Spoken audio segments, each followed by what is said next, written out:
Ndiyabulisa babukele egameni likaYesu waseNazaretha. Ndiyamfundisa ubathanda cwaske lona uthethayo. Sine podcast entsha kraca bethunana Elena. I-episode yethu yokuqala la asikabi negama la le podcast yethu lena. Kodwa ke uyesu siyamkholwa ukuthi uzosinceda. Andihambi ndodwa ke kodwa ke namhlanje kokhona nje indoda kaThixo ndihamba nayo. Jesus akubulise ke tatam. Sasengicela ukuthi uzazise sosichazela nje ukuthi usuka phi na. Okay, manibulise kubabukeli bonke balenkqubo sikuyo namhlanje egameni lika Jesu. Ndingumshumayeli uJajini ke. Jesus.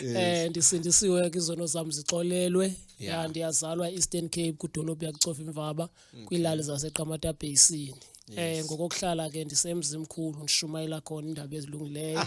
Shumayela. Shumayela ndikhona phayana ke. Yes. All right.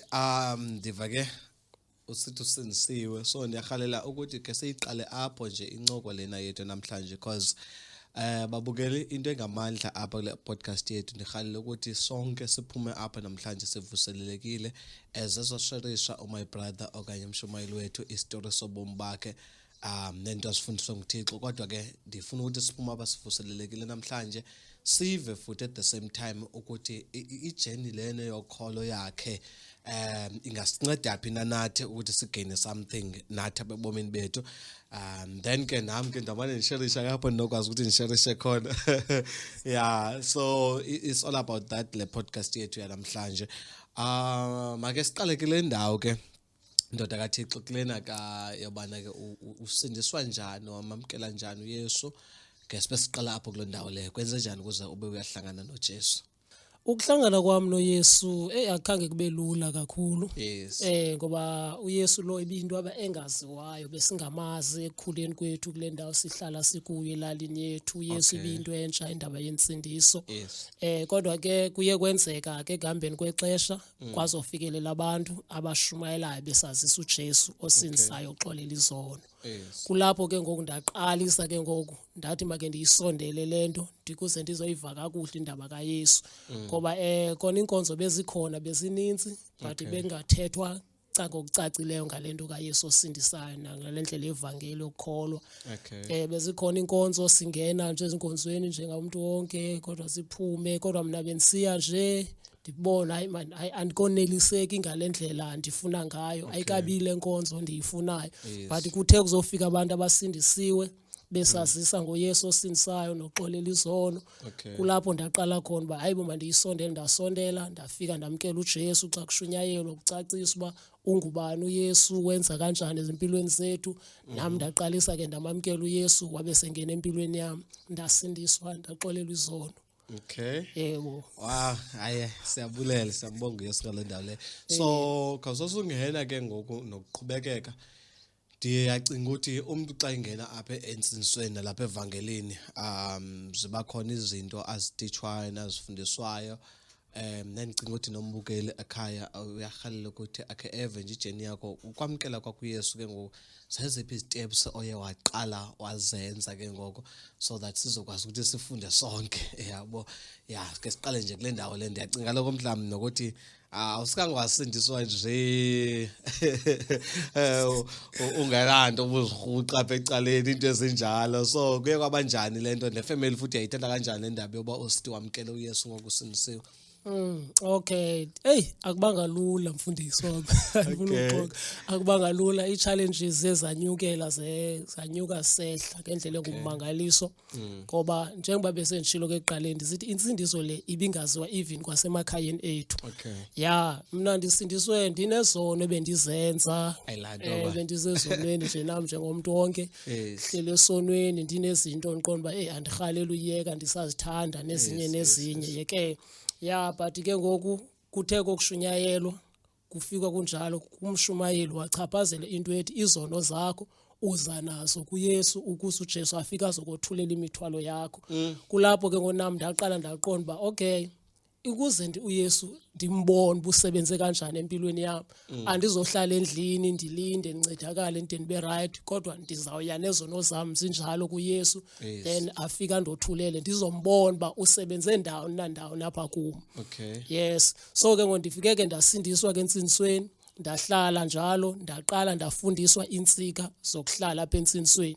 Sizinto ke ezo ezezaninceda ndanikwa ama basics ensindiso uba xa umuntu esindisiwe okokuqala funeka akholwe umamkela uJesu ube ngumuntu okukhulekayo othandazayo uyifunde iBhayibheli yakho ukuze uzoyiunderstand lenkolo yakho yokholwa. So ndiye ndahlala ke ndaqinisisa kwezo zinto sithandaza ndifundisa ukuzila ukutya. So zinkonzo ke ezo ezezafika zandigcina sandenza ke ngonami ndade ndasemandleni ndaziva kakuhle uba yeke noko ndiyangena ke ngoku apha entsinisweni yakho. Yes. Kawusungena manje ndawo le ngoba iyathanda uba ibe i-challenge indaba yefamily once umuntu athi wamkela uYesu iyathanda uba i-challenge la ndawo leya kungene nje kancinci pha kula ndawo leyana before sibesiyaqhubeka ne-program lena yethu kanye nencoko lena yethu. So pha efamilini wenza njani ke ngoku kawungene? Okay, efamilini yami ibingamkeleki into yoba kuthiwe umuntu akazukwenza amasiko because bona bana understanding yoba xa usindisiwe insindiso ifika ikwahlukanise namasiko izinto ezinjalo. So bekulapho bekufika ke ngokubenzima khona ba kanjani ba ufike nenkolo engazwayo la ekhaya then uzasixelela uba ngoku wena usayenza into ethile ngoba uyakholwa. Uqale apho ukunyukelana khona. Sanyuka kwabheka phambili kwaqala umsebenzi wabathafu. Yes, kwaqala kwavuka ne-challenge uba hey suyingena lento lenkonzo yabelungu izinto ezinjalo kuthethwa nje yonke into yefamily yeah. But mina ndabe ndibaxelela ke ndibabonisa nendlela uThixo andincede ngazo but ezinye izinto nabo bebesebezibona ngokwabo uba hey kodwa noba kuthiwani akaseyiyo la ndlela bekade yiyo ngoku utshintshile. Yes, kona ukutshintsha kwami bayakuvuyela but at the same times banalengxaki banelixhala loba hey kanjani ubeza kwahlukana namasiko uzawuphila intoni ngoba lento abayazi kakuhle lento yokusindiswa. Yes, ifike ke yangumceli mngeni omkhulu kakhulu ke lowo. And ke shem bingazuma ngomceli mngeni ngaloko ngoba kubo into entsha lena abayiqhelanga. Ndiya understand because nalapha kumeyenzekile lonto le yaba umuntu abene challenge kunye ne-family but ke asikho lapho namhlanje sakhe siyihlalele ngenye imini siyibizele guest lena indawo yeah sike siyixoxene nje kodwa ke asikho lapho namhlanje. So eyona into ke ndihalela ke ndiyivisisise encam ke ngondikuvasa usithi ke ngumshumayeli and uyashumayela usemzimkhulu. So ndiyahalela ke ngokuthi ungena kwakho ke ngapha evangelini njengoba zininzi kangaka nje into zithe sa apha evangelini wena personally ke ngoku yeyiphi into eyaqoma hey yabona le into ndiyayithanda mana apha evangelini ngase ngeke ndifumane more information ngayo okanye ngase ndizibone ndizenza ezi zinto neziya. So kuwe ke ngoku yeyiphi line oye wazibona ulandela yona ke ngoku apha evangelini? Mfundisi wami ukuhlala kakhulu ekugcineni ibasics ezensindiso ndizinikweyo kundenze ndazibona uba ndiyakhula nyana apha kuYesu and uya echileka uYesu ezithila ngendlela emangalisayo kum nami ndibona izinto ebendingazazi uba zingenzeka kum. Yeke cause ndiqaphela into yoba ndathi ndoqala ungena nzulu kwicala lokuthandaza. Ndaqala ke ngondanento etshintshayo kwelikamoya ndiqala ke ndiziva hayi noba kuthiwa uThixo animazi okanye umoya animazi but noba kuthiwani ndiyaziva ngokuba kwi-presence yakhe. Sizinto ke ngeziye zandinceda ke eziya njengoba ndihleli phaya ndaqala ndaziva ke ngondakwazi ukwahlula uba hayi man into ethile ingahle ndingaya more than babe ndiqhela uyenza le nto kanje ngomzekelo le nto yokuthandaza yokukhuleka nje njengoba ndikhuleka ndithandaza hayibo ndiyandirhalela nokwenza more ukwenzela uNkulunkulu umzekelo ukushumayela kunako sendiya ndilangazela ukushumayela the more ndiyandibheka phambili kuya kusanda izinto ezizobukumkani bukaThixo eziyazinqweneleka apha kum kakhulu. Yeah, so ngamanye amagama uba ndikuva kakuhle ngathi uthi umthandazo lona uyisource yezinto okanye yegrowth yakho. So pha emthandazweni usuzowafumana ezinye izinto wayafumana amandla okwenza ezinye izinto alba ndikuva kakuhle na apho kuloo ndawo leyo. Yeke ndicinga uba ndiva kakuhle umthandazo iyona engine ekustatwa kuyizinto zethu zonke and kuyona nto ikwenza uba ukwazi ukuzibona naba zintoni izinto ezidepositwe nguThixo apha kuwe xa ungumuntu othandazayo uya uba close kakhulu kuNkulunkulu then ngelixesha uba close kuNkulunkulu uya ufumana lo muntu nguwe pha kuThixo so the more ufumana lo muntu nguwe uya uyibona into uThixo akubizele yona nento oyilangazelela ongathi ungayenzela abantu xa usondele kakhulu kuNkulunkulu ngokuthandaza umthandazo iyona nsika enkulu epheka zonke izinto ezilapha kuwe ukwazi ukuzibona izinto ezilapha kuwe Okay, make siphinde sibuye nje reverse kancinci sesehlisa nje igiya yethu kancinci ingathi sayifuna uFootmala lenqolo yethu akucacise kule ndawo wena Mshumayeli le ndawo yokuthi okuqala ukuthandaza oku wena ndingulomuntu lapha mina obukeleyo ngokapha andiyazi noyazi mina lento ukuthiwa ukuthandaza uba intoni ndiyayiva uba uthi umthandazo uyisource yezinto okanye kulapho silanda khona ubuthina bethu kulapho sizibona khona futhi kulapho ke simbona ukuthi uThixo usinikeze mama sibheke kweliphi icala yabo so kodwa ke mina andazi noma kuthandazwa njani kuqalwa njani ekuthandazeni ithina lento lekho kundicacisele apho le ndawo leyo kundizele nalo party leyo kubana ke ngoku indaba yomthandazo iyintoni kundinabisele yona nje and at the same time xa ugqiba apho kuloo ndawo leyo ngoba ndifuna ukunikeza ixesha lakho xa ugqiba apho kuloo ndawo leyo usosundibalisele ukuthi apha ebomini bakho ke ngoku as wena unzula apha kuThixo personally senje singayiquki nje into bana ndaba nezinto ezithile like kuba unabo nobungqino nabo ukuba uveze nobubungqino ndakhe ndathi ndithandaza ke ngenye imini kwavela into ethile lento ethile okanye uThixo wathetha kanje nakanje ngami kodwa ke siqale kuthini ukusicacisela kule ndawo ukuthi umthandazo lona kahle kahle uyintoni kwenziwa kanjani xa kuthandazwayo so that ke ngoku usitse pha enzulini ke ngoku umthandazo awuyonto enzima kakhulu awuyonto enzima umthandazo because xa kuthethwa ngomthandazo kuthethwa ngalento okuthiwa kukuthetha kwakho noNkulunkulu but umohluko nje ke ngoku ngoba awumboni uthetha naye ungamboni but ke ngokufuna ke ngokuthini ube nalento okuthiwa lukholo lapha enhlizweni yakho ukuze uqala uzayi-understand kakuhle indaba umthandazo futhi uzaweva amandla ayo umthandazo awukho nzima umthandazo easy kuthetha noThixo nantoni lento isenhlizweni yakho uyayithetha noNkulunkulu kuneverse ke pha kwincwadi kaMatthew chapter 6 apho abazalwana abafundi bathi xa bathetha naye bathi inkosi khasifundise ukuthandaza ngamanye amazwi lento uyakwazi ukuyicela kuThixo xa ucaba ukwazi ukuyenza yeke uthi kuYesu xa nithandaza yithani bawo wethu osemazulwini mali ngcwaliswe igama lakho ubukumkani mabufike intando yakho mayenzwe emhlabeni njengoba isenziwe emazulwini so iyona gate ke eye ibe easy kubantu abaninzi because nasezikolweni ngoku seyiyafundiswa kwindawo zonke iyafundiswa uqala phaya qala ubuqale waqala wapractice ngongena phaya ukuthandaza umane uthembeka kulandawo uthetha noNkulunkulu nawe uya umzimba lo wakho amalungu akwamoya isenses zakwamoya ziye zikhululeka uya uqhela ke ngokuthetha noThixo ngolohlobo xa uya uqhela uthetha noThixo uNkulunkulu uyongezelela kuwe ke ngoku indlela entsha eye yokuthetha naye so nani esenhlizweni yakho uvumelekile kuThixo ke ngoba ungayithetha xa uyuzibona ba hayi ke ngoku ndiyancedakala kule ndawo ndirhalela nomxelela nalena ke ngokuThixo ndikhulile kule yothi bawo wethu osemazulwini ngifisa ngathi ke ngodingamnikeza nalena ingxaki yami ethile so kukhulwa nje kanjalo kancinci usuka kwilevel esezantsi uye unyuka ubheka phambili uNkulunkulu ekunceda ngokuthandaza mna ndinabo ubungqina kucala lokuthandaza mna ndiye ndayibamba lento yokuthandaza ndathi ndizoba namaxesha am enza iseta ngayo lento yokuthandaza ndifuna ukwenza sure before ndilale late mandibe ngumuntu othandazayo ndilale futhi ebusuku ngo-12 mandibe ngumuntu futhi ovukayo ndiphinde ndithandaze nasekuseni ngabo 3-4 mandibe ngumuntu ovukayo othandazayo ndayiqala ke lento ndayipractice ndiyenza izihlandlo ezininzi ndimane ndiyenza ndiqhubeka ndiyithandaza but ngenxeni yoba ukhumbule bendishilo ndathi bendikhulela kwikhaya elingayi-enjoyiyo lento yalensimbi zofuthi elingayi-understand into yami yokuthandaza ebusuku biba kwi-challenge enkulu kangangoba ndadicide apha ekhaya abantu basekhaya bayayazi loo nto bendinendawo ebayeyam ndivuke ebusuku ndiphume mhlawumbi phaa ngabo-12 ndihambe ndiyothandaza kuyo. Okay. Kulapho ke ngondaqala ukuva ngemini eyahlukileyo ndiqale ndive ivoice kaThixo nokushintsha kube khona into eyenzekayo kum. Okay. Ya ndathi ndithandaza ndikuloo ndawo ndathandaza kulaa ndawo isemveni kwendlu ekhaya. Yes. ndithandaza ndathi sendigqibile ukuthandaza phaa ndavaleka andakwazi ukhupha amazwi andakwazi ukhupha nto ndabe ndingayazi uba kwenzeke ntoni.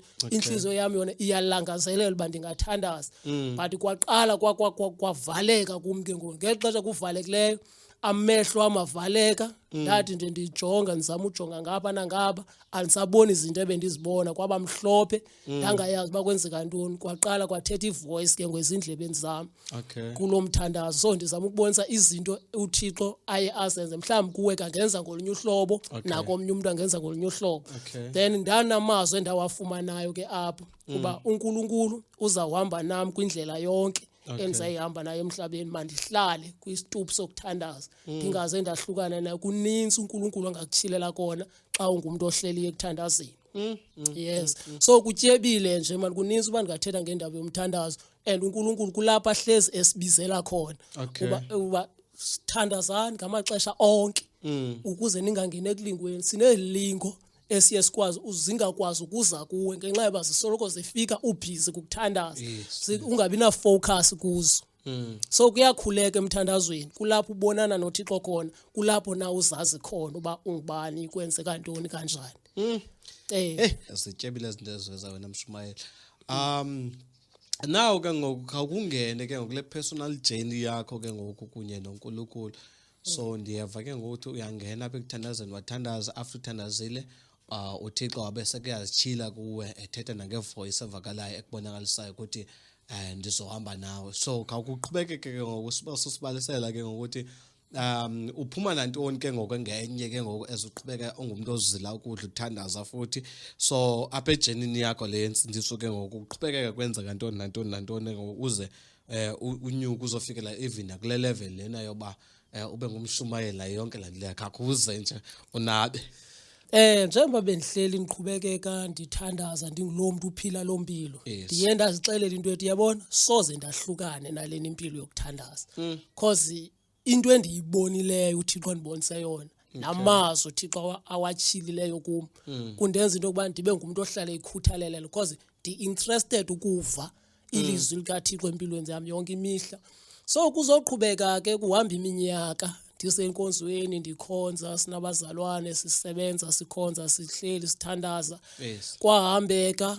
So ibimani ndifikele ivoice kaThixo qho ngelixesha imani ndifikela but ebethetha izinto ezoyikekayo ngelinye ixesha kum ndiqonda uba andiko willing uba ndingashare nomuntu andiyaba ndizothi mhlawumbi kwenzeke ntoni emntwini okanye ndizayicacisa kanjani. So into endiyigcina ngaphakathi kum le imake kule ndawo le ndiyaqhala ukuzoqhubekeka nayo ndi-interested kule ndawo uthi ubani usive ivoice kaThixo yabo ndingumuntu omameleyo nokubukeleyo apha ndinombuzo uba le voice noba yinto enjani uva ivoice ethethayo ethi churchini okanye ivoice enjani lena ithethayo okanye into obukunjani. Ndiya-understand into zikaNkulunkulu uba akukho izinto obana ungazi explainer ngendlela ecacile kodwa kakuzame nje indlela ongazama ngayo okanye wenze nemizekelo mhlawumbi uba into obukunjani le nto yale voice kaThixo ethetha nawe.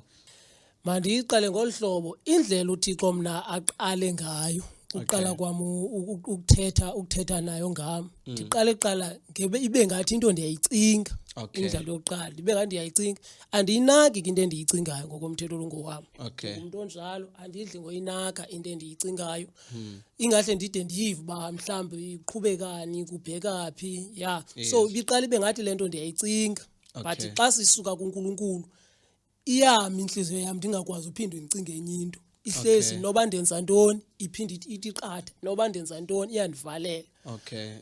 So kwabonakala uba andide ndiyinakekele le nto yento endiyicingayo mhlawumbi because andi-understand bisuka kuThixo kwami.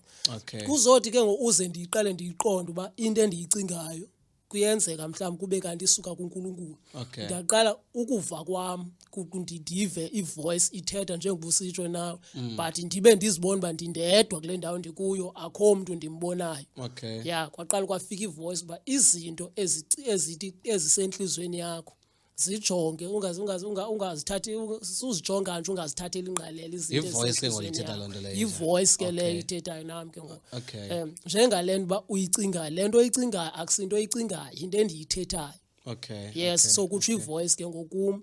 Yebo, ndaqala ke ngokuba okay, utsho ukuthi ukuthetha kukaThixo kuhamba kwindlela ezithile ngezithile. Okay. Yeah. So ke ndizibonile ke nazo ezo ndlela zithile. Mhlawumbe so ndayisabela ke kuThixo into kanjalo ba xa uthetha kanjani uthini andikwazi xa kuthetha wena okanye xa kutheni ndifuna ukwahlula kakuhle. Okay. Ya zachileka ke indlela zokuthetha ngayo uba ndiqale kuqala ndathembeke kumamela iBhayibhile ilizwi likaThixo elifundwayo. Okay. Yes, nokumamela isazela sam nokumamela even la voice ndandimane ndiyiva imane ivisitha apha empilweni yami. Sizinto ezingandenza ndibheke kude ke ezo nokumunderstand uThixo ubungubani. Sizinto ke ezenzekayo ezo zenzeka kum kuba ndihleli kakuhle apha kuThixo nasekuthandazeni ndizama ke phofu kuba akekho umuntu onode ahlale ngokugqibelele kakuhle but ukuzama uyifuna lento. Yes. Okay. So kube kanjalo ke. Hayi ndiyakuva so ke ungaqhubekeka ke nalanda bendikunqamle kuyo ke ngoko. Ubusaqhubekeka nokuze ngoba uThixo wayethetha nawe ke ngoku besiza kule ndaba yolibizo ke ngokuza ngeneno phaya. Yaqhubekeka ke yahamba kwahambeka imixesha iminyaka ndaphuma ke nasesikolweni qalisa ndifuna nemisebenzi ndizihamba. Khumbula imini eyayiyodwa. Okay. Kanti senzile iCV zami ndifike eCape Town ke ngelo xesha sendilapha eCape Town. Okay. Ya ndizenzile iCV zami sithi ndiyofuna umsebenzi. Eteksini endanikhwele kuyo ndanikhwele phaa kwesasitulo sebhek. Njengoba ndihleli kwesasitulo sebhek ndaveske ndangayazi noba ndizothi kwenzeka ntoni ndazazi noba ndiyozela noba kukho into endizakwenzeka phaa kuba kokwenzekani ndaziva ikhona lento izakwenzeka ndaqubuda nje ndangathi ndiyalala nobuthongo obukhawulezileyo. Ngeli xesha ndithi ndiyalala kwave kwafika la voice futhi ngathi wena umsebenzi owufunayo ayinguwona lona ndikubizele wona mna. Yeah. Then ke ngondaqhubekeka mna ndahamba la ndlela bendiyihamba kodwa lamazwi ngabe enditshe lapha enhlizweni yami. Lo mini leyo kwindawo endandisiya kuyo zange ndiyofika kwindawo endandiyofaka kuyo iCV ndive kuthiwa kukhona amathuba omsebenzi afumaneka kuyo. Zange ndiyofika ndajika endleleni but endlini andizange ndifike futhi ndiyithethe loo nto ngenxa yoba kwakusamile ezi challenges zoba ayamkeleki le nto yokuba ndisindizwe xa ndingavezi izinto ezinkulu kangaka ingakanani imfazwe endingaphinda ndidibane nayo. Yeah, so waqala kuThixo manethetha kum andiyixeleli mntu andikwazi uyishare nakumfundisi qha ndiyathandaza nje into endingayazi uba ndizothi mayenzeke kanjani. Yebo, so kwenzekile ke iqhubekeka imane ifika le voice ithetha kaThixo kum. Then ndazama uyilandelela lena so xa ingenguwo lona umsebenzi ondibizela lona ndiwufunayo xa ingenguwo lona ndibizela wona kube kanti uzoba ngowuphi wami umsebenzi. Athi uNkulunkulu abantu bam bayaphela ngoko kufuneka uthini ushumayelile indaba ezilungileyo ebantwini uxelela abantu ngokubuya kwami. Naleyo into ndayicinezela andayithetha emntwini ndiyazi ndedwa andiyazi uba ndizazithetha kanjani because ndiyacinga imfazwe izawuba ngakanani imfazwe endizazifaka kuyo xa ndizawuthetha izinto ezinkulu kangaka phezu koba ndisazi into yoba ngabana insindiso le ayamkeleki ndiphinde mna ndivelise nezi zinto zingaka ke ngoku. Yeah. Loo nto ikhoste ubomi bam kakhulu ke loo nto indenza ndibe ngumntu ongcungcuthekayo because ndinalento ke ngoku endiyazi ndindedwa engaziwa ngomnye umuntu. Okay. Yes, so insokolisile ke kakhulu loo nto ndiyigcinile lento ihlele enhlizweni yami. Ndiyaqhubekeka ndiyakhonza noba ndiyathini and imfundiso wami ndifuna uyiveza le ndawo. Okay. Kanga ngendlela eyandibetha ngayo lento ndadecide into ethi ukuze ndiyibaleke le voice manithetha nami maniphindele back ehlabathini ke ndiyiwe ukuze ndizothini ndicime le nto indihlukumezayo mhlawumbe ndizotsho ndonwabe ke ngendlela epheleleyo. Okay. And awa ndasela utywala ayilanto ndabuyela emuva ndasela utshwala uSathana wayisokolisa kakhulu impilo yami ndikulonto ayizange ndonwabise lonto ndandicinga fanele ba ndenzela into ezandinceda kanti ndenza into futhi ezakwenza wese izinto empilweni yami because mina ngokwengcinga zami ndithi ndifuna ubaleka lento ndiyivayo ndiyophila njengabanye abantu ndicifa bonwabile abanye abantu but mina ayandilungela total lonto le ngoba uThixo wayefuna lento ayifunayo kum kwanyanzeleka ndiphinde ndabuyela entsindisweni back because ehlabathini uSathana athekelo kokuba and ayicimi le voice ngenxa yalento banisela yes njengoba ndisela xa ndisele utywala ivesi ibuye kakhulu lanto ndihlukumeze kakhulu ndicinge kakhulu ke ngoku ndiqokelele yonke nento uThixo kwayithetha kum ndiyibeke phambi kwami lonto yandenza ndaphinda futhi ndafuna udonsa nzima ndaphinda ndawukhumbula umnyango wenkonzo ndaphinda ndabuya ekukholweni unicingise nyinte ke ngoku njengoba uthetha njengoba okanye uniqaphelisa enye into ukuthi baninzi abantu ababalekele etshwaleni bebaleka lento uthetha ngayo ndinayo into etshoyo into bana baninzi abantu bathe besawuboma hey hayi ngathi uThixo ngathi udemand into ezininzi ngokwapha kumngcono ndihambe ndibalekele etshwala kanye ndibalekele ezonweni ngenxa yaba ndizama ubaleka ivoice lena uyabo so ndiyahalela nje ke ndikunikeze lithuba nangona sizophinda uthethe nabaphulaphula kanye nababukeli pha ethubeni ungakho umbonise intoni okanye ucacisele intoni umuntu kule ndawo nje lena nje ipisanyana engaka encinci lento ba umuntu ebaleka ubizo ke ngoko ubungozi bokubaleka ubizo nje ngalena indawo nje sisazobuya ke siqhubeke ngestory sakho futhi okay mfundisi wami into engayicebisa yona umuntu uThixo kokuqala ulungile uThixo yes uThixo unothando uyamthanda umuntu yes xa ekubiza uThixo ekubizela umsebenzi wakhe ukubiza ngoba ekuthanda and futhi ekubona ngoyena umuntu uzawuyenza lento akwenzisa yona uyakwazi ba mhlawumbe lo muntu unguye wena uzibona ngalondlela uzibona ngayo but sube ezithembe enough buza kunceda ngokugqibeleleyo kulento uyenzayo yes so ingozi kakhulu into ba ubale kuthando lukaThixo ubalekele kwendlela yakho icinga bungonwaba ngayo so iyabetha kakhulu lonto le ngoba uSathana yena oyaziyo uba bubutyebi calling xa ifika emntwini uya atheka kakhulu ukuze uthini ungabi sabanawo amandla wokuphinda ubuye back uzokwenza lento izolimaza yena so ke nguyilento ke ufuna wena thini thembeka kuNkulunkulu umkholelwe uThixo uba lento ayenzayo uyenziswa kunithanda okokuqala ifiye mfundisi isenza soyike ucinge fanele inobuThixo ukhohlakele xa kubiza ubone ba yo lento ingathi ngapha kwamandla ami ingathi kutheni but uNkulunkulu luthando baninzi abantu abayifunayo kodwa uNkulunkulu wabona bakulunge bamayibe kuwe lento and soze wonwaba ubomi bakho bonke ubaleka leni into yona ndiza kungcungcuthekisa ebomini bakho into engcono kumthobela uThixo uvumele yonke into akwenzisa yona uyamkele yes kona akubikho lula ndiyayitsho lonto akubikho lula but wena xa uveske wayikhulula inhliziyo yakho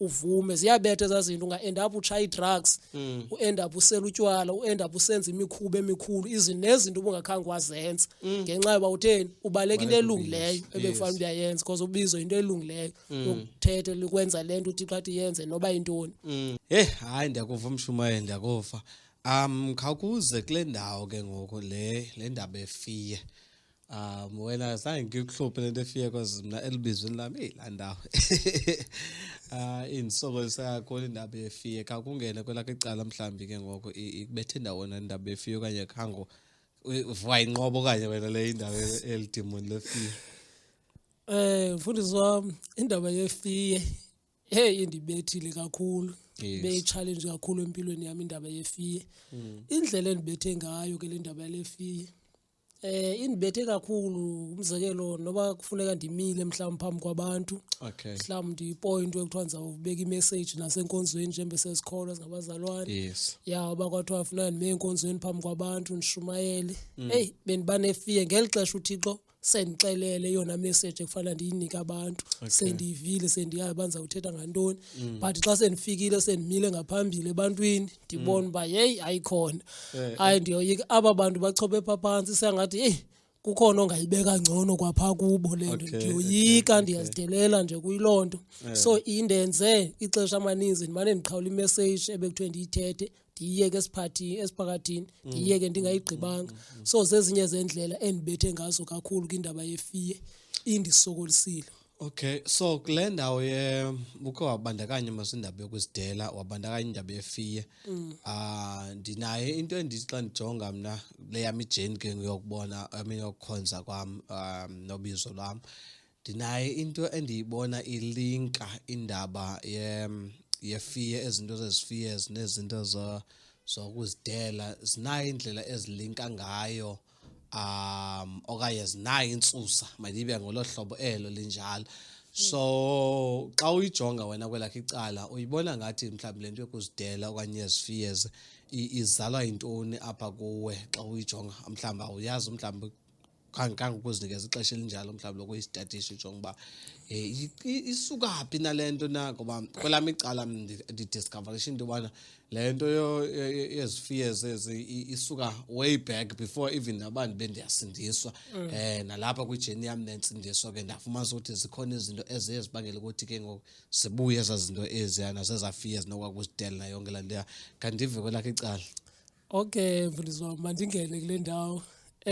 Indaba yokuzidela kakhulu yona ndiye ndayijonga kakuhle ndazinika ixesha layo ba inoba kwenzeka ntoni sendingakwazi ukuzethemba ntweni nje yonke into ndiyazidelela kuyo.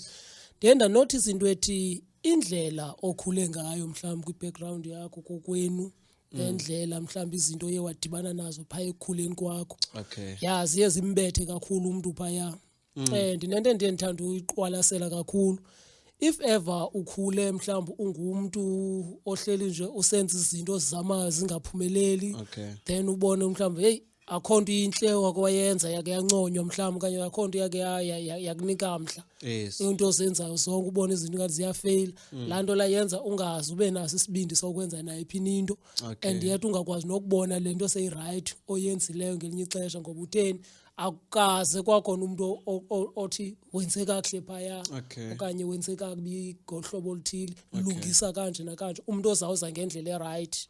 So mna kwixesha elininzi ke kwindlela nje endikhule ngayo bendingumuntu nje ohleli nje utatam ke bengumuntu ke alapha ekukhuleni nje ungqwabalala uyakungxola nje kwinto nasika ayikho lento yenzileyo tontono ohleli nje enjalo ohleli nje uyaqaqamisa into ingahle uyikhawuleze uyiveze ngelihlobo afuna ngalo nangeli xesha abona le ndlela abona ngayo. So uhlezi uyangxola nje uyaxeka nje akangomuntu ukwaziyo kakuhle nje ke akukhuthaza akakuncoma akathethe nawe kakuhle. Loo nto le ibe nento eyenzileyo ke empilweni yami kakhulu. Ndakhula ndibona uba yonke into ndiyenza ngokuzinyanzela nje, akho nto ndiyenza ngokuyithakazelela nje. So iyabetha kwindlela yokhula, isuka kwindlela okhule ngayo nezinto odibene nazo ebomini bakho bokukhula. Ndiyaqaphela ke kulaa generation le yootata bakho nale generation engaphambili phaya nendlela ekukhuliswa ngayo abantwana, ndiqaphela into ethi banendlela ababe-understanda ngayo izinto okanye nabasa-understanda ngayo izinto even abanye ngokuba xa umuntu uzobe uthetha naye nje soft hayi akazuqina.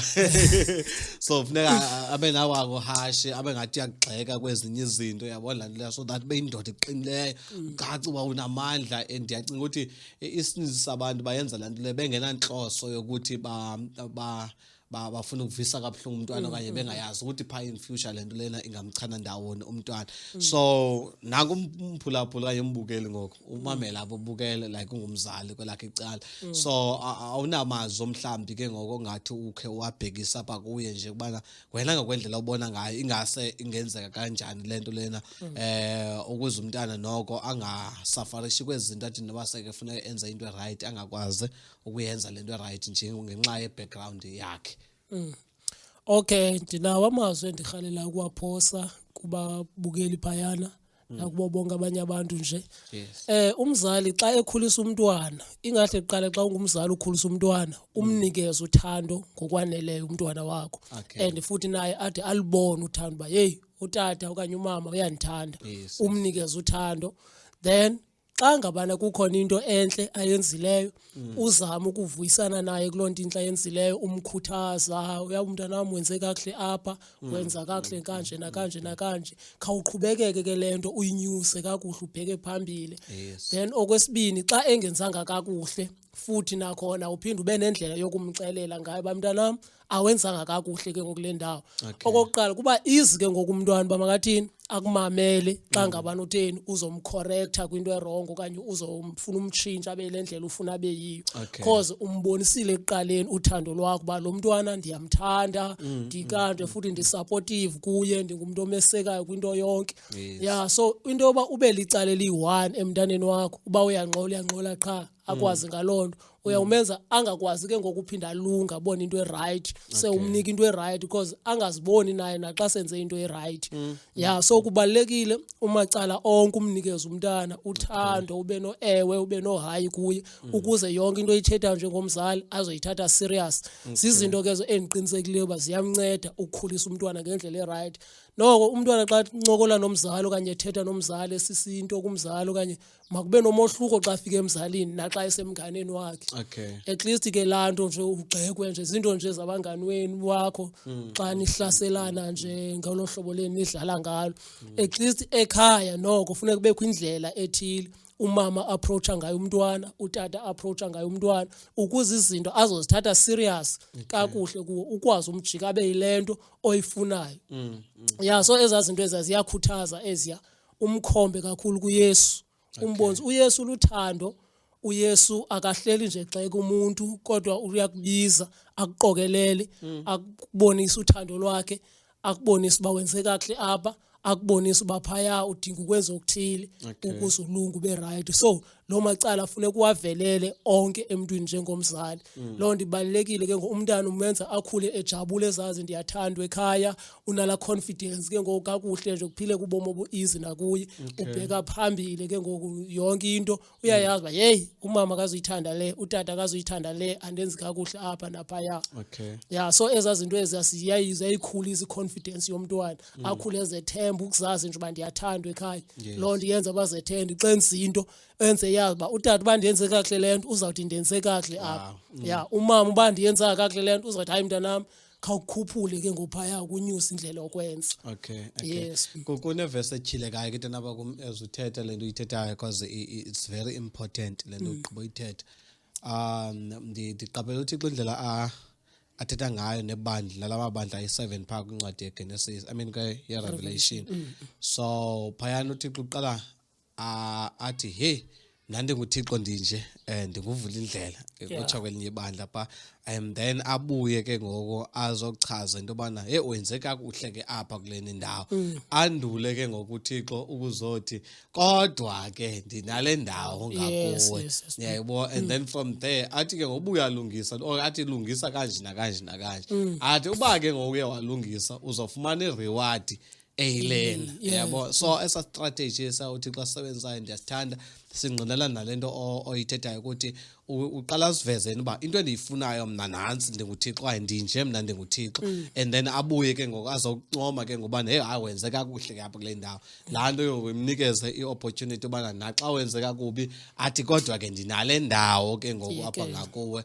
Then from there abe sekubonisa uba kodwa ungakhulungisa nale ndawo kokwenza kokuthile nokuthile nokuthile apha ebomini bakho. Yeah, so ndichilekela nje yilo verse leyo ke as uthetha ndazi uba nawe khona nto urhale ukuyisharishe nje apho wongeza kapho kule ndawo before ke ndibuze lo nombuzo olandelayo. Hayi khona mfundisi ndiyayiva ngale ndlela oyibeka ngayo and inyanisekile yilento uThixo afuna yona leyo because thina singabantwana bakhe funeka yonke izinto sijonge kuye kuYesu indlela enza ngayo izinto yile ndlela nathi kufanele senze ngayo izinto indlela aphila ngayo yile ndlela nathi kufuna siphile ngayo. Yeke so ezo zinto ezizinto engahle sizijonge kakhulu siziqaphele because yonke into eyenzekayo emhlabeni ililizwi likaThixo noba mhlawumbe uyayazi okanye uyazi but into elilizwi likaThixo into eqhubekayo emhlabeni. Yeah, ingakungayazi okanye ungayiqapheli but lilizwi siphile sikwelizwini.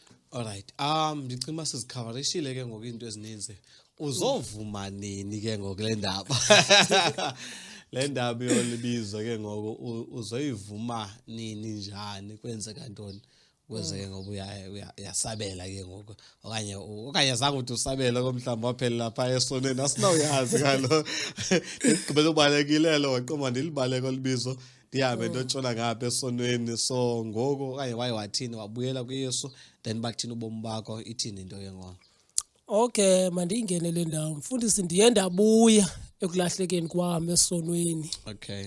Ndaphinda ndafika uYesu esazivulile izandla zakhe. Jesus. Wafika futhi wandamkela. Sekukubi ke ngeyona ndlela emangalisayo kungekho mnandi. Ndafika futhi wandamkela futhi ndaphinda ndaluva uthando lwakhe. But isazela soba mna ndike ndamshiya uJesu ndaphindela esonweni. Sabe sisahleli enhlizweni yami. Okay. Even ndathatha ixesha ukuyikholelwa into ba hey inoba undixolele emanyani ngenxa yezinto ba hey ihleli iyacingeka lento ndiyayazi ba yo mina bengike ndabaleka ngoku ndaye esonweni so abantu bazophinda abantu ndiyaphinda lonto yenze enye cost futhi ebomini bami. Okay. Yeah, but ke ndaqhubeka ke ndahlala ndakhonza ndathembakala ngokukhonza ndizama ngandlela zonke ndingakuyekanga ukukhuleka njengoko bendishilo ukubaleka komthandazo ndihlele ekuthandazeni qhubeke kuThixo ethetha nami engayekanga engathulanga uba engakhange athule nangela xesha ndipha esonweni. Yeah. Ndipha eko qhubekeke ethetha kwaze uhamba ixesha le obubungqina bami ndikunikeza bona okanye lamazwi ndikuxoxela ngayo mfundisi wami. Ndingathi noba mhlawumbe kukusuka ngo2010 ukuza ku2017. Okay. Lento yenzeka apha phakathi kwalo minyaka yonke le suka 2010 kuza apha ku2017. Okay. Ngo2017 ndaqhubekeka ndilapha ke ndisenza lento ndiyinyamezele 2017 2018 2019 2020 ndiyanyamezela andifuni ude ndivume khona ndiyayazi lento ba hey kunalento kufanele ba kunje empilweni yami ndiyayazi cha andiziboni mina tu ndiyenza and iyandidla yonke leminyaka ndinyamezele iyandidla kwade kozothi uvuma kwami ndizovuma sekungo 2022. Yeah, ngo2022 ekuqaleni konyaka hayi bese ndiphelile ke ngongela xesha ngokuya uThixo ke ngoku sevese ke ingqondo ime uba mhlawumbe ke ngoku sendisemsebenzini ke ngoku ndaye ndaphinda ndafumana umsebenzi ndaphinda ndasebenza ndisebenza ingqondo ivese ke ime sendisemsebenzini ndicinga ngabantu ndiphume emsebenzini njengosebenza kwindawo yakwaGarding ndishiye le ndawo kufanele ba ndikuyo ndihambe ndifuna ushumayela kwezinye indawo esikolweni ndileqa abantwana besikolo xa bephuma funeka mina ndibe ndipha ndishumayela xa bezawungena funeka ndibe ndipha ndiyashumayela emveni bandenze lonto umoya wami uva kamnandi emveni bandingene door to door imizi ndahamba ndashumayela ndingena ngapha nangapha ndihamba ezindaweni ezitrato ndishumayela kwindawo esasikuyo lonto ndisheka ndisiva kamnandi. Yeah, so yaqiniseka ke lento hey andisakwazi ucinga enye into ngicinga lami iphefumulo uThixo ebethetha ngayo kumba wena umsebenzi wakho ayingulo ofunayo kodwa ngulo lo msebenzi ofunayo ayingulo ndikubizela kumane kufika lo mazwi kuwo ayinguwona lo mna ndikubizele wona kodwa ndifuna abantu babuyele kum. So yahlezi nditya lo mazwi ndangakwazi ucinga enye into noba ndilele kuyabuya ke uzive ndiyiphuphe nje because seyide yagcwala engqondweni nasemithanjeni yami veke ndiyayiphupha chileke ndibone nje noThixo engxamela ugweba ihlabathi athi ezo zinto mina ndandigezinto endizileqa ndizithethe ndizileqe ndizise kwiplatform ezinje but izasenzeka kum kona ndizibonile zonke ngokushiyana kwazo.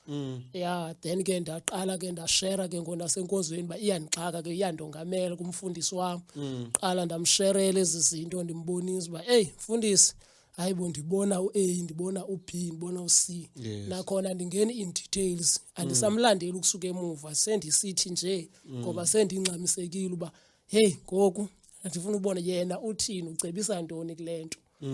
Yeah, ayikho ke enye into naye wafika wanikhuthaza yona wanithuma wathi mfondini bheke emthandazweni kulapha impendulo zifumaneka khona.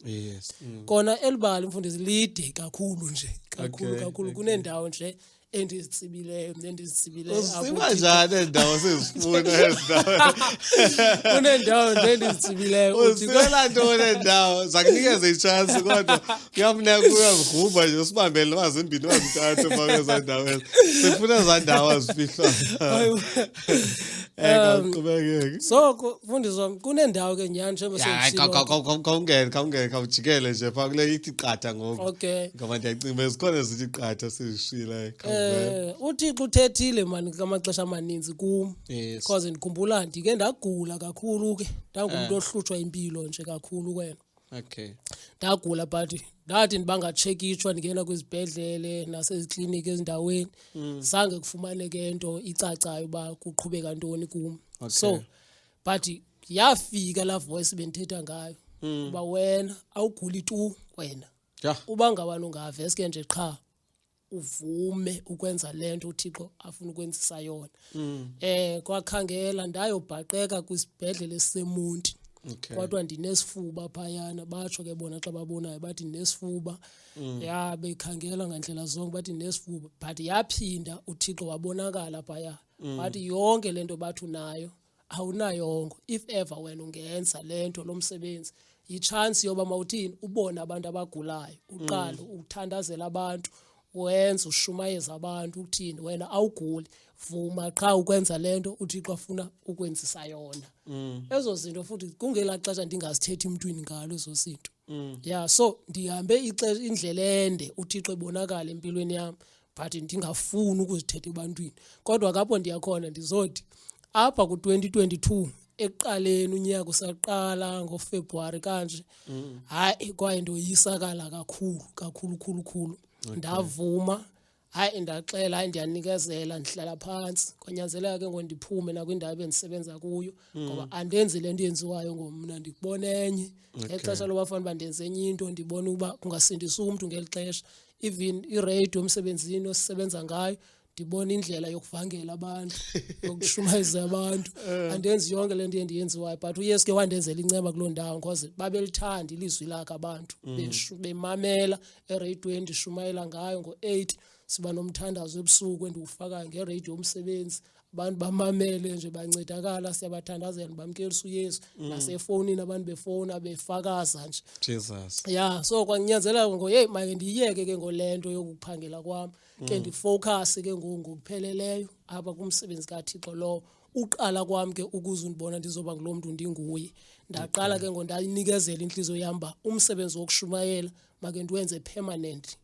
uThixo ndijongane naye njengoba eshilo ndawakhumbula ke namazwi uThixo isethembiso wasibeka kum oko esithi ndinawe ndizawuba nawe akusiyona into yakho le wena qhubekeka uvume wenze lo msebenzi wokushumayela ngomsebenzi wenziwa ndim nothi nguwe. So ke ndaqala ukuvuma undibona ke ndingulomuntu ndinguye nje ndaba ngumshumayeli ke ngokogcotyiweyo nasebandleni waqala ke ngonabazalwane bayazi ke ngoba kukho lo mshumayeli babe bengayazi uba usuke phi wazothini uhlangene nantoni uhambe phi. So kube njalo ke undibona ke ndikule ndawo ndikuyo ngegama likaJesu. Hayi siyabulela so ngoku ushumayela laphi kanene ngoba uthi ushumayela laphi into noke zihamba njani pha kwelacala likapha kazameka kanye kusenzima ke ngoku okanye kuqhubeka kanjani nje nezela ba nomuntu around elacala semzimkhulu akwazi into bana ayovisita apho oshumayela khona akwazi bana yabe uyancedakala la kwelakhe icala eseza ke kulento ebekwe nguThixo apha kuwe. Ndishumayela emzimkhulu mina mfundisi wami kwilali zasenhlabeni pha emzimkhulu.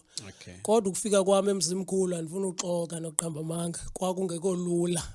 Kwakunzima kakhulu kangangoba futhi ndaphinda yafika ingqondo ethi hey kutheni uThixo ingathi ngokulanda ebeyithetha akasayingqineli njengoku ndaphinda futhi ndafuna ufikelwa ngamathandabuzo ndacinga kaninzi uba ingathi futhi mandiphinde ndibuye umva kule nto bendiyenza ngoba indlela ebekunzima ngayo bekungekho nto ilula kuhambe kanzima nje kwinto yonke akho nto ibilula nje kodwa ndahlala ndaqhubekeka kuba ndingumuntu omkhuleko ndakhuleka ndathandaza ndihleli ndanyamezela ndimkhuleka ndimcenga uNkulunkulu.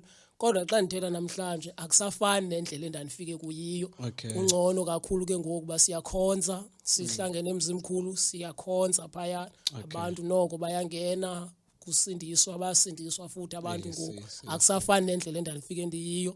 So wonke umuntu orhalelayo uyosijoyina pha benathi aya ngayifumana pha uzawufika futhi sinqula uYesu uzawufika abantu sibathandaza sithandaza abantu ke ndibatyisa lento ndayityayo ayikho enye into endibatyisa yona ivangeli nje ehlukanisa umuntu nesono enceda umuntu obophekileyo akhululeke siqhuba nje lo vangeli njalo iclean asinanto nje ngapha Selithi ngicathi sinathi ngapha.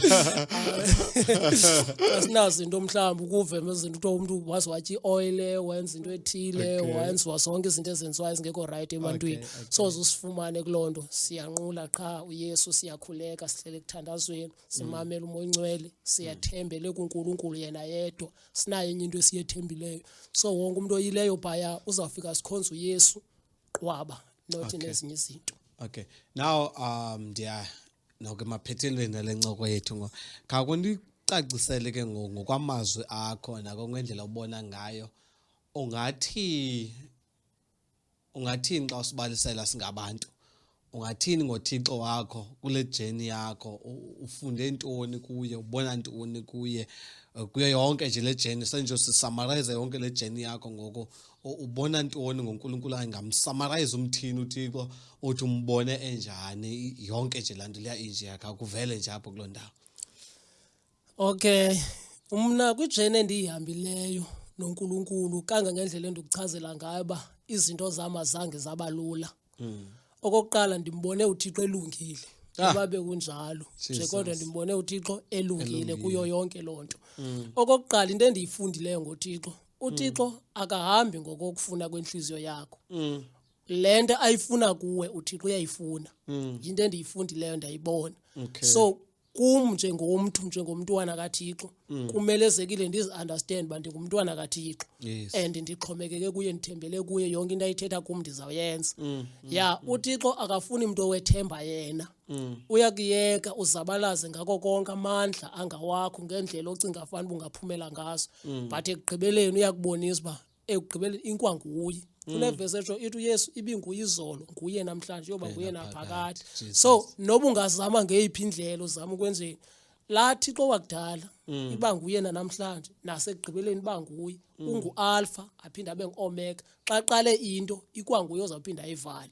Noba wena unganqama ngandlela yonke onqamile ba yo ingahle ndide ndibeyilento ndiyibone yonke lento seyisenzeka akahambi njalo uThixo and uThixo into endimfunde ngayo before akubeke endaweni kunendawo afuna uqala agqithise kuzo ukuze uzoba nobufakazi ba ndadlula apho ukuze ndifikelele endaweni ethile uzazi ungumntwana kuThixo ube yilento ayifunayo yonke into athi mandiyenze ndizawuyenza yonke into ayithetha kum ndizawuyenza futhi ngolihlobo afuthi andizungxama ngoba inhliziyo yami ifuna ndizomamela kuye kuba uthini ndive kuye ndenze mina qha lento afuna ndiyenze. So ndikutsho umuntu nomuntu makamamele uThixo amve futhi umkholelwe umthembe umthande. Okwesibini uThixo umthande ukumthanda ufuna kubela lapha enhlizweni yakho.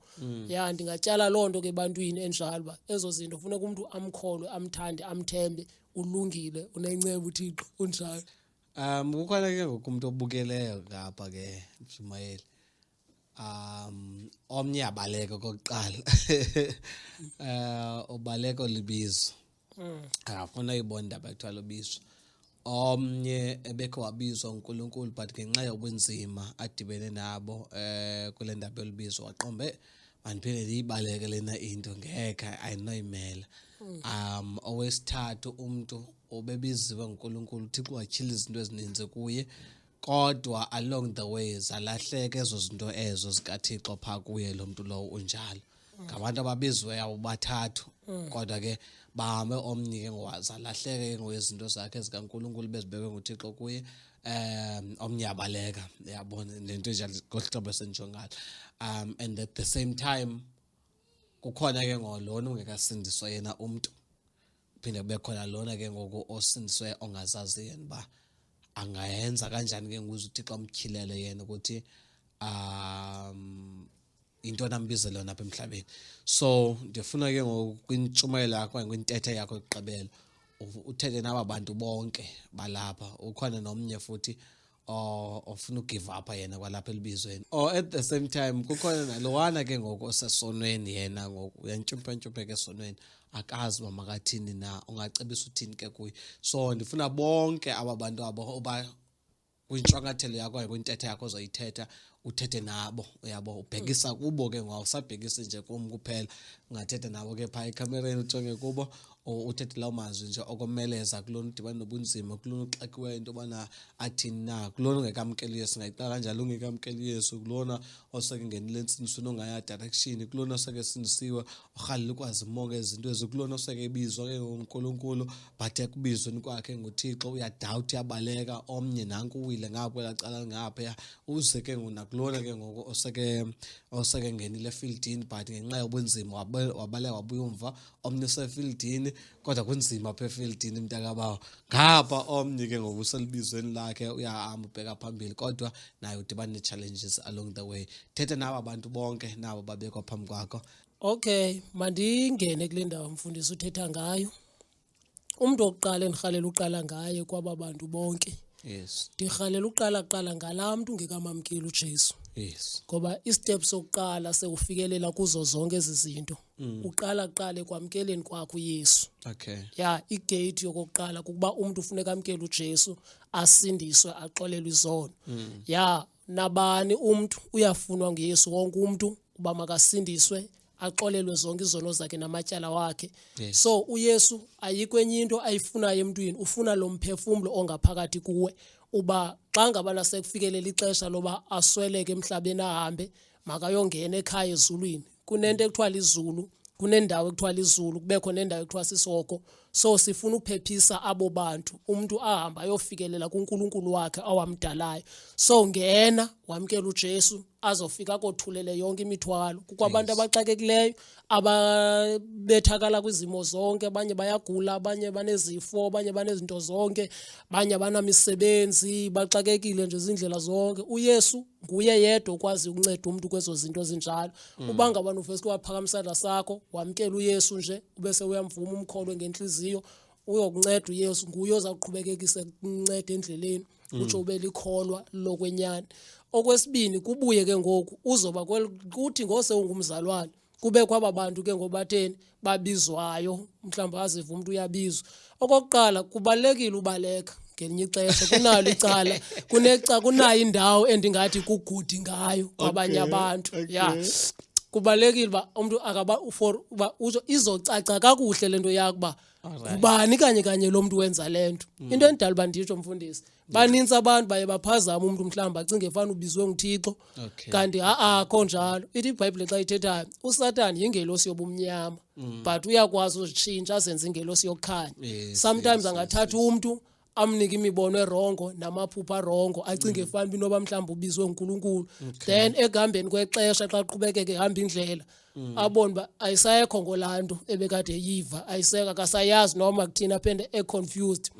So xa ngabana uke uyihlole lento oqala into ungasuka uyivume nje ukuqala ukuyijijise ukuyithandazele ukubaleka kwakho makungakhuphi ngaphandle xa uyayibaleka but khangela iposition eright yokuthandaza mayibe indlela yakho yokubaleka leyo ukhangela iposition eright uba mandibe close kuThixo ke ngelixesha kholento iniphazamisayo ndizama ukuyisabela ba kuqhubeka ntoni empilweni yami uthandaze uThixo uyaphendula ukuze uzoba clear ngalento uba nguYesu nyani nalo okubizayo nguThixo nyani nalo othetha lento kuwe izawuvela iconfirmeke njengoba bensitsho sithi uThixo ulungile zonke izinto uyazitshila ziveke kodwa through umthandazo nokuzila ukutya uye kuThixo uzilile ulambile inyama yakho iphele ife then umoya kaThixo wongame kuwe uzocacelwa ngokupheleleyo ba hayi ke nguYesu ke ngolothetha nawe izawucaca indlela yakho beclear noba ubulaleka kangakanani xa inguYesu owayithethe nawe uzo understand ba kwakuthwe kum kuzawuhamba apha kuhambe nalapha ya so ndizama ukuya kule ndawo ba xa awukwazi unikezela kuphele xa ngabana usazi ba uYesu wathini kuwe and uYesu wenza njani xa ku-challenge ezithile kona akho lula endleleni akho lula kunzima but kufuneka uyazi ba xa kunzima ndenza kanjani. Ya uYesu ke uyavela kwezo ndawo kuwo wonke umuntu ambizileyo nakumntwana wakhe amcelele ba kunzima ke hlala phansi thandaza kunzima ke ngoqhubekeka kuyenza kulula ke ngongena ngale opportunities avelileyo uvangele and okwesibini endingayitsho uThixo abantu babize ngendlela ezahlukeneyo.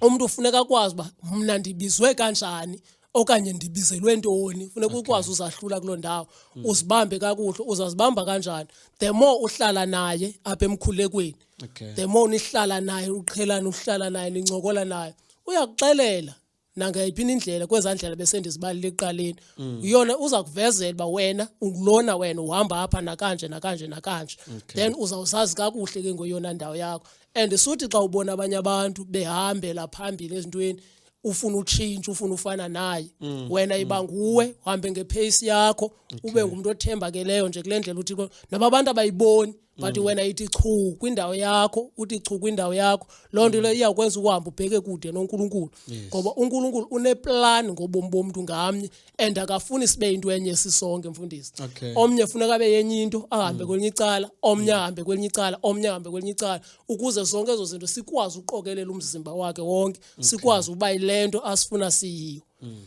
so ke umuntu ofuna unikezela endleleni makanganikezeli qhubekeka nyamezela thandaza uThixo useluthandweni uphezulu kwakho ukujongile and ukuyenzeka kube kanti uyakutraina usagqithisa kule ndawo kwezinto nami ndizibalayo ndikuba uyagqithiswa nawe ukuze uzuthini uzukwazi ngenye imini ume phambi kwabantu uthi ndahamba apha ndazofikelela apha ndancedwa kanje nguYesu nakanje if ever usukwasuka nje pha eqaleni wawuphuma egqibeleni akho nto ungayibalisa ebantwini ongakwazi uthetha ngobizo lwakho kubalekile ke ngokuthini ube khona apho ugqithiswa khona uhanjiswe kule ndawo uThixo akuhambisa kuyo yamkela uJesu wena ongena Yesu usindiswe and futhi ungabi na fear yayo into yobizo ungumzalwane uzikhonzela uJesu qha ube ngumzalwane ukhululeke eyobizo iyohambela kumuntu lowo nalo uthe wambiza wena obizweyo mve uba nguThixo nyani lokubizelayo na uthi yenza ntoni yenza kanjani uhambe kuloo ndawo uThixo athi hamba kuyo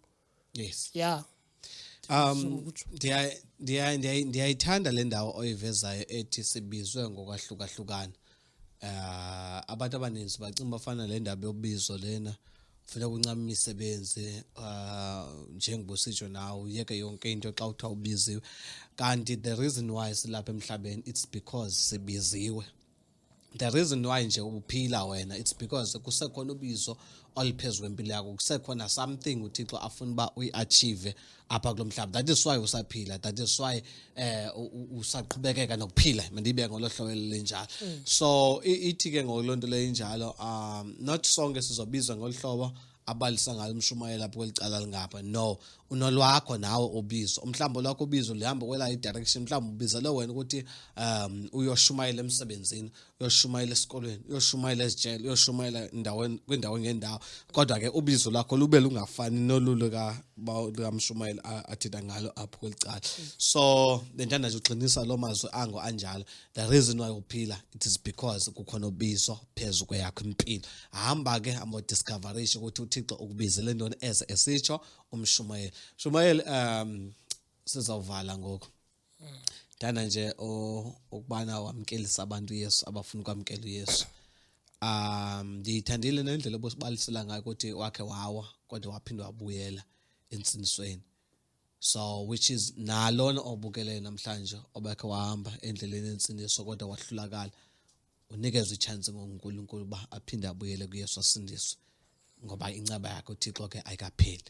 So ithi ke ngolonto leyo ke naba abantu ngoku kufuneka bemkeliswe uYesu and then emva koko sonke senzeke umthandazo sibe siyayivala ke iservice yethu namhlanje.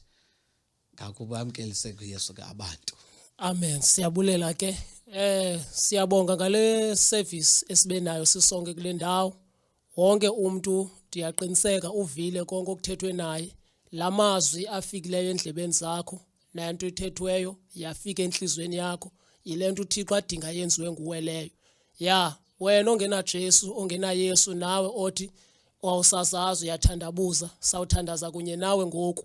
Funeka uqinisekiswe nguMoya Ongcwele akuncede akuchilele zonke izinto. Ngoko sawamkelisa uYesu. Ithi iBhayibhile uba umuntu uyavuma ngomlomo abese yakholwa ngenhliziyo uba uJesu Kristu wafa waphinda wavuswa ekufeni lo muntu lowo osindiswa. So usindiso lapha ekuvumeni kwamkela uYesu. Bonke abantu abavumayo ubuJesu inkosi nomsindisi empilweni zabo so banikele ithuba loba bamkela uJesu. Umuntu kwindawo akuyo angaphakamisa nje isandla sakhe avale amehlo akhe. Sawuthetha lamazwi emveni kwami uthi Nkosi Yesu ndiyakwamkela ngene enhlizweni yami xolela izono zami cima amatyala wami ndihlambe ngegazi lakho ndibhale kwincwadi zobomi uncime kwincwadi zokufa ngegama lika Jesu ndiyavuma ukuphilela wena ndiyavuma uba ngumntwana wakho egameni lika Jesu waseNazaretha amen usinisiwe ke ngoku wonke umuntu usinisiwe masiqhubeke ke siyokwenza yonke lento siyopractice umuntu apha afuneka engene khona egameni lika Jesu amen sizoke senze ke umthandazo ke ngoko ke tatam sithandazela abantu nawe wena ogulayo onengxaki nje bomini bakho sizothandaza ngawe ngoku sisonke apha egameni lika Jesu waseNazaretha sinabo nabo no-cameraman bethu sizothandaza sonke ke bethunana nawe nje kulondawo kuyo senza nje umthandazo nje wokholo nje uNkulunkulu asincede egameni lika Jesu waseNazaretha ubona indawo ebuhlungu celibeke isandla sakho kuloo ndawo leyo ebuhlungu sizothandaza phezulu impilo yakho xa sisonke ngegama likaYesu ake senze nomthandazo Father God in Jesus mighty name ndiyathandaza uNkulunkulu namandla Jehova ophilayo siyathandaza Nkosi Yesu ngegama lika Jesu waseNazaretha Thixo wethu namandla siyabonga Nkosi Yesu nangumntwana bukele kwindawo akuyo Nkosi Yesu mgcwalise ngomlilo nangamandla kaMonqwele umoya wakho ingcwele ungene phakathi kwabo egameni lika Jesu waseNazaretha Baba siyathandaza Nkosi Yesu inkululeko Thixo wamongcwele abafayo bayavuswa ngamandla omlilo namandla kaMongcwele ngegazi lika Jesu waseNazaretha thank you Jesus Baba namandla Nkosi Yesu zonke ikhompyutha zobumnyama siyazigeza ngegama lika Jesu waseNazaretha Baba tshintsha abantu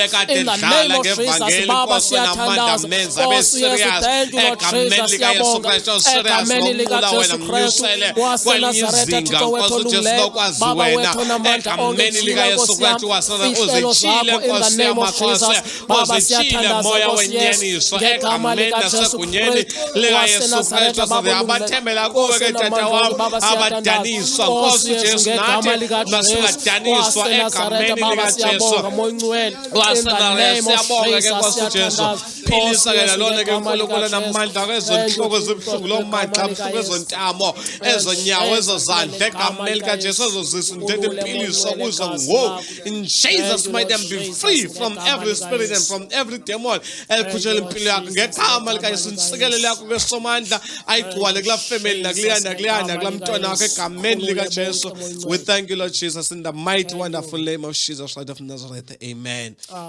ayike siyabulela kakhulu ke ngovakashela ngumuntu omkhulu kangaka bethunana ndiyathemba futhi ndiyakholwa ukuthi bakhona abancedakeleyo ngalena mina namhlanje abantu xa bekufuna ke ngoba kufumana phi andikwazi noba free na for uba ugqitse ngenamba yakho ungagqitsa ngayo kodwa ke uba awukho free ungangagqitsi ngayo kodwa ke uba ufuna uba uveze no Facebook wakho ungatsho ke uba abantu bakufumana phi it's up to wena ke leyo ipart kuba uyayifuna la okanye uyayonqena amen okay hayi akho nkinga mfundisi abantu xa benifuna ndiyafumaneka ku 071 927 4724 071 927 4724 ndiyawhatsaphelwa ndiyafowunelwa ndiyafumaneka apho na ku Facebook ndinguphumezo churchini incegu phaya kubhaliwe ke kwatshiwo umuntu uyandithola ke phayana so yonke into ofuna unibuza unganibuza ucela umthandazo yonke ngendlela ofuna ngayo ungenza nje sobonisana sobabini ke apho ngegama lika Jesu amen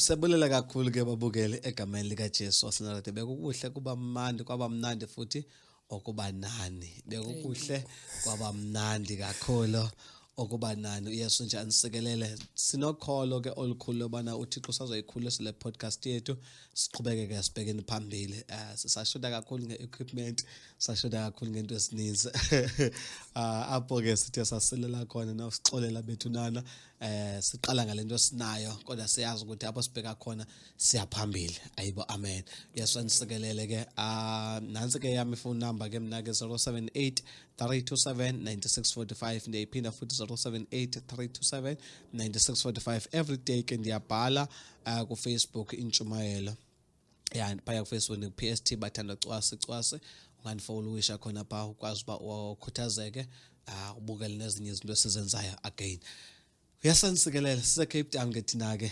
abasikhoya shumayela lapha eCape Town eCrossroads. Yes, ungasivakashela wamkelekile. Amen. Yasanisikelela. Makube kuhle man papa yini siphinde sibonana kwixesha elilandelayo.